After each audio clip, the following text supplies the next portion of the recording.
Our Father Elohim, our El Shaddai wants to bless and use any person, man, woman, or child for his glory and our blessing. The words of Yahushua in Luke 14 verses 25 through 33 as well as John 3 verse 16 are spoken to all people. The word man in Luke's generic meaning man, woman, or child. The new birth, discipleship, and ministry are open to all people. The fivefold ministry gifts of Ephesians 4, verses 4 through 15 clearly indicate that all that Elohim has and is for everyone equally. There is no distinction made as to male or female. Neither is there in 1 Corinthians 12, verses 28 through 31, regarding the ministry gifts.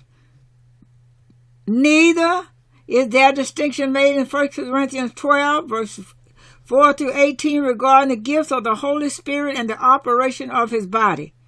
Read this carefully. There is no distinction made regarding the results of being born again, the fruit of the Spirit, or any empowerment by the Holy Spirit, the Ruach, Yahuwah, or the Ruach HaKodesh. The Holy Spirit was given to both men and women on the day of Pentecost, Acts 1 and 2, including the mother of Yahushua, Miriam, Mary. The power of the Holy Spirit is for everyone. Was the Holy Spirit poured out upon the women at Pentecost so that they could go home and be slaves of pagan denomination? No. According to Acts 1:8, they were empowered to witness to the ends of the earth if necessary. They were empowered to lay their hands on the sick and see them recover, to see miracles, to have a gift of faith, to raise the dead, cast out demons, to prophesy, to teach, and to preach. Paul calls us all ministers of reconciliation. In 1 Corinthians 5:18 through 20,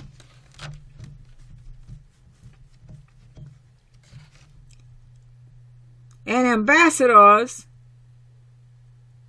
in Mark 16, verses 17 through 18. Yahushua said that all who believe will see signs and wonders following their preaching of the word.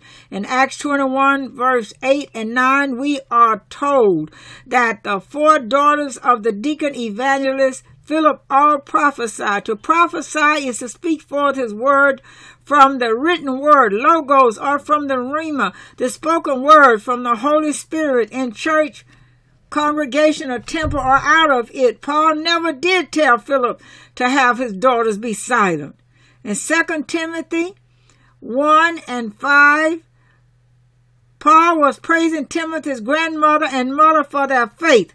Paul was not against women in the ministry. He encouraged women. Paul was against the mixing of paganism with the word of Elohim, the lifestyle of the heathen with the lifestyle of the born again. He was against women who were out of order with the word of Elohim.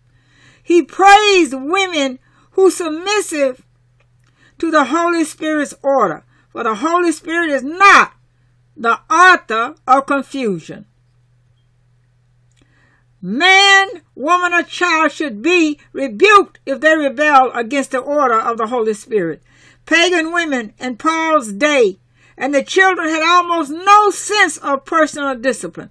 They were disruptive in house meetings. The only culture in all the human history that teaches people how to discipline themselves and their children is the culture given to us and the word of our Elohim.